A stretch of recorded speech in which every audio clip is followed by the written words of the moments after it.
Hi, I'm back for the second part of Chapter 9, sailing circles around the Bermuda Triangle. Once the Isle of Skulls was far behind the Dolly Llama, Connor excitedly ran from the front of the ship to Auburn Sally's side on the upper deck. All right, we passed the Isle of Skulls, he said. Time to travel starboard. And if we sail in circles to the right all night, we'll find Starboardia? Auburn Sally asked. More like Starboardia will find us, Connor said. The captain stepped to the side of the wheel and presented it to him. Would you like to do the honors, Commander Bailey? She asked. Oh gosh, he said, sure. Connor had never even driven a car, so he wasn't going to turn down the opportunity to steer a pirate ship. He put his hands on the wheel and could have sworn he felt the ship's heartbeat pulsing through it. It was an exhilarating sensation. With just the slightest movement, he had the power to change the ship's course and the crew's destiny. It reminded him of the feeling he had when he wrote, but it was 10 times stronger. He was living and breathing the adventure he had only dreamed about. Naturally, being chased by a fleet of dangerous pirates took some of the fun out of steering the ship, but it was thrilling nonetheless. Since they arrived, he had been angry, frustrated, anxious, and scared by different things, but the excitement of being in the world that he created never left him. He wished every author got to feel what he was feeling now. As the sun started setting, it illuminated the ocean waves around the Dolly Llama like golden zebra stripes. Connor turned the wheel as far to the right as it would go and tied it down. Starboardia, here we come, he said. That night, all the pirates and sailors gathered in Auburn Sally's chambers so Connor could tell them what to expect the next day. It was strange to prepare them for a place he technically had never been before. He could only rely on the images in his head and hope they matched. The rosary chicken got cozy on Alex's lap and she stroked her feathers while she listened to her brother. Ladies and gentlemen and chicken, Connor said, welcome to Starboardia 101. I'm assuming by now, whether through eavesdropping or word of mouth, everyone knows why we're heading to Starboardia. Not So Jolly Joan and Too Much Rum Rhonda raised their hands. No one ever tells me anything, Not So Jolly Joan said and burst into tears. I was told, but I don't remember, Too Much Rum Rhonda said, and hiccuped so hard she fell off her seat. No worries, I'll explain, Connor said. We're outnumbered 10-1 by Smoky Sails Sam's fleet. There is a fortress on Starboardia that was designed for a group in our exact predicament. The fortress is filled with hundreds of booby traps. There are trapdoors, human slingshots, swinging blades, endless mazes, and much more. Once the fortress is activated, the traps will go off every 30 seconds. Unless you want to be crushed, cut in half, or fall to your death, listen to this part very carefully. There are safe zones throughout the fortress painted in red. 5 seconds before the traps are set off, you will hear a bell, and when you hear the bell, find one of those safe zones immediately. I've come up with a motto to help those of us who have difficulty remembering directions. Repeat after me. In red, ain't dead.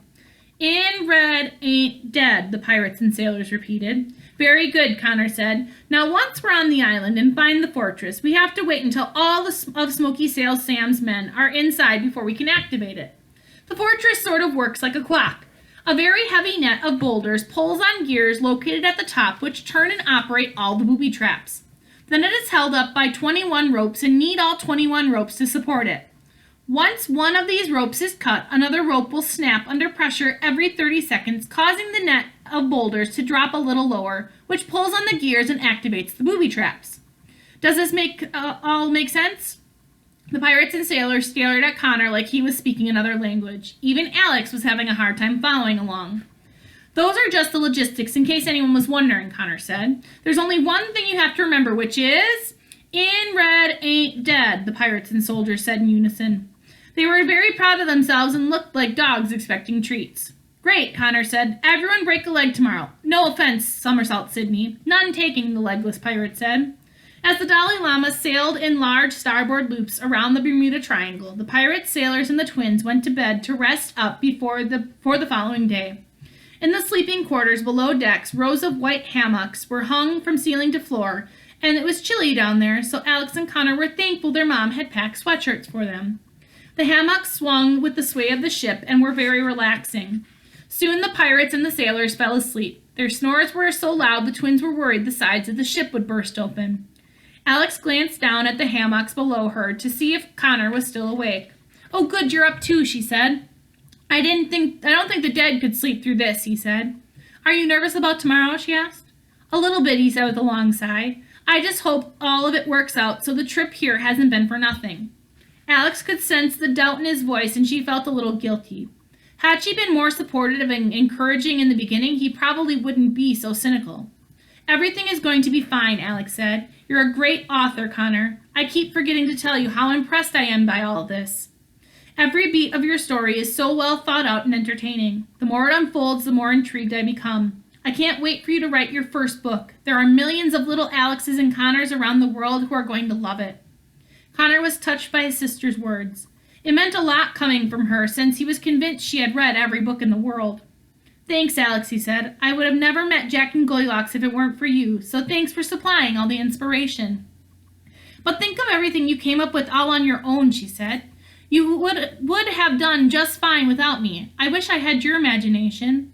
What's your secret to making a story so good? Do you have any writing tricks or rituals? Connor had never thought about it before. He thought back to the very first time he wrote a story and recalled a tool that had helped him write ever since. Whenever I write, I imagine everything in Dad's voice, he said. I try to describe everything with the same energy and enthusiasm that he had when he read stories to us. Sometimes when I miss him the most, writing makes me feel like he's right there with me. It's almost like he's telling me the story and I'm just writing it down. The thought brought tears to their eyes. Alex knew exactly what he meant because her dad's narrative was ingrained in her mind too. Whenever they thought about John Bailey, they didn't have to think about the night they lost him, the funeral they followed, or the days they spent mourning him. They remembered the nights when he read to them fairy tales by the fireplace in their old home, the animated gestures he'd make while acting out every scene, and the different voices he made for each character. Their father was a storyteller in every sense of the word, and Connor inherited the same gift. Dad would be so proud of you, Connor, Alex said. He would have loved everything about Starboardia. He'd be proud of you too, Alex, Connor said. Other 15-year-olds would have given up by now on saving fairy tale worlds. The twins laughed as the thought of another brother and sister duo going through the exact same extremes. Alex cast a spell so their roommate snores in silence, and the twins let the sway of the ship rock them to sleep too. All right, that's the end of the chapter. The next chapter is called Chapter 10, Starboardia. I'll see you guys then. Bye.